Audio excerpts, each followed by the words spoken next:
Salut, moi c'est Romain, responsable technique chez Dimo. En parallèle, j'anime des formations et réalise des diagnostics depuis plus de 5 ans. Ça filme? Oui, tu peux dire bonjour. Non, mais je pense que je vais finir sur la vidéo. C'est fort probable. J'ai vu le petit... Alors aujourd'hui, on va parler de la loi Carrez. Alors, c'est pas vraiment un diagnostic immobilier, mais c'est un mesurage qui est obligatoire dans le cadre d'une vente d'un bien qui est en copropriété. Pour ce qui est des locations, on parlera alors d'une loi Boudin. Concrètement, il s'agit d'un métrage d'une superficie privative. Donc c'est pas du tout la même chose qu'une surface habitable, puisqu'il peut y avoir certaines différences. Par exemple, un comble non aménagé n'est pas habitable, mais par contre peut être privatif. Le mesurage Carrez est obligatoire pour tout type d'habitation faisant partie d'une copropriété, et cela quelle que soit l'année de construction. Ce mesurage est uniquement obligatoire dans le cadre d'une vente. Pour ce qui est d'une location, ce sera alors une loi Boudin. Il doit donc être inclus dans votre dossier de diagnostic technique. Attention, il ne s'agit pas d'un mesurage de superficie habitable, mais bien d'un mesurage de superficie dite privative. Alors, est-ce que vous êtes concerné par la loi Carrez? La loi Carrez concerne tout type de bien en copropriété, que ce soit une copropriété verticale, comme un appartement dans un immeuble par exemple, ou alors une copropriété horizontale, comme une maison dans un lotissement ou dans une résidence par exemple. En revanche, si votre bien n'est pas soumis à une copropriété, la loi Carrez n'est donc pas obligatoire. Techniquement, même aucun mesurage n'est obligatoire pour une maison individuelle, mais une loi Carrez peut être faite, tout comme une loi Boudin, tout comme juste une superficie simple.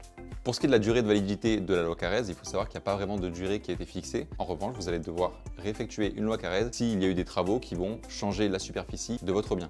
Par exemple, le déplacement d'une cloison. Vous voulez savoir comment le mesurage Carrez est effectué? C'est très simple, le technicien va venir mesurer l'intégralité de la surface de votre bien et déduire tout ce qui est mur, cloison, gaine, escalier, embrasure de fenêtres et de portes, ainsi que toutes les zones qui comportent une hauteur sous plafond de moins d'1,80 m.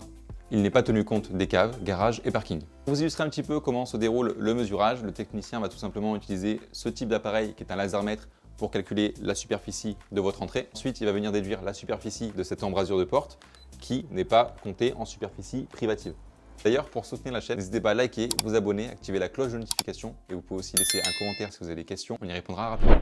Alors si vous venez d'acquérir un bien et que vous avez la sensation que le mesurage Carrez ne correspond pas à la réalité, vous avez la possibilité de demander un second mesurage auprès d'une entreprise de diagnostic par exemple. À savoir qu'il y a tout de même 5% d'écart qui est autorisé entre deux mesurages. En revanche, s'il y a plus de 5% d'écart, vous pouvez engager une procédure tout d'abord auprès de l'ancien propriétaire pour essayer de trouver une solution.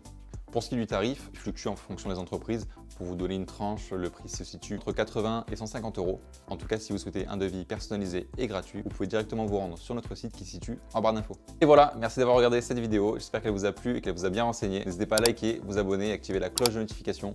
Si la vie d'entreprise et les actualités immobilières vous intéressent, n'hésitez pas à nous suivre sur tous nos réseaux, Facebook, Instagram, LinkedIn, TikTok. Vous retrouverez tous ces liens en barre d'infos. Et à bientôt chez Dimo.